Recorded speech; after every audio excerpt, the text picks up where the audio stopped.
एक समय की बात है। एक राज्य में एक प्रतापी राजा राज करता था।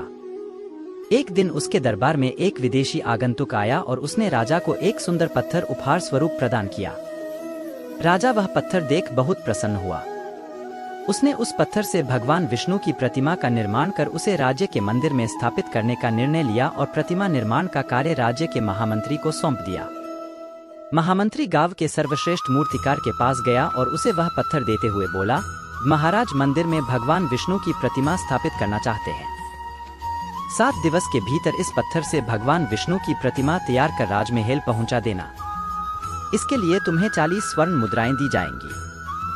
40 स्वर्ण मुद्राओं की बात सुनकर मूर्तिकार खुश हो गया और महामंत्री के जाने के उपरांत प्रतिमा का निर्माण कार्य प्रारंभ करने के उद्देश्य से अपने औजार निकाल लिए। अपने औजारों में से उसने एक हथौड़ा लिया और पत्थर तोड़ने के लिए उस पर हथौड़े से वार करने लगा, किंतु पत्थर जस का तस रहा। मूर्तिकार ने हथौड़े के कई वार पत्थर पर किए, किंतु पत्थर नहीं टूटा।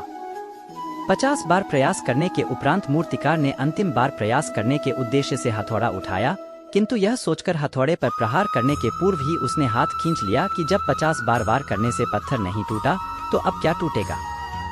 वह पत्थर लेकर वापस महामंत्री के पास गया और उसे यह कह वापस कर आया कि इस पत्थर को तोड़ना नामुमकिन है, इसलिए इससे भगवान विष्णु की प्रतिमा नहीं बन सकती। महामंत्री को राजा का आदेश हर स्थिति में पूर्ण करना था, इसलिए उसने भगवान विष्णु की प्रतिमा निर्मित करने का कार्य गांव के एक साधारण से मूर्तिकार को सौंप दिया।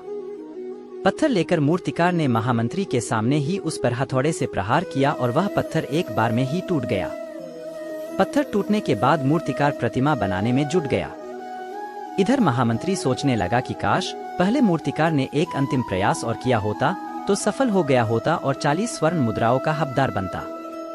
मित्रों, हम भी अपने जीवन में ऐसी परिस्थितियों से दो चार होते रहते हैं। कई बार किसी कार्य को करने के पूर्व या किसी समस्या के सामने आने पर उसका निराकरण करने के पूर्व ही हमारा आत्मविश्वास डगमगा जाता है और हम प्रयास किए बिना ही हार मान लेते हैं। कई बार हम 1-2 प्रयास में असफलता मिलने पर आगे प्रयास करना छोड़ देते हैं, जबकि हो सकता है कि कुछ प्रयास और करने पर कार्य पूर्ण हो जाता या समस्या का समाधान हो जाता। यदि जीवन में सफलता प्राप्त करनी है तो बार बार असफल होने पर भी तब तक प्रयास करना नहीं छोड़ना चाहिए जब तक सफलता नहीं मिल जाती। क्या पता जिस प्रयास को करने के पूर्व हम हाथ खींच ले वही हमारा अंतिम प्रयास हो और उसमें हमें कामयाबी प्राप्त हो जाए।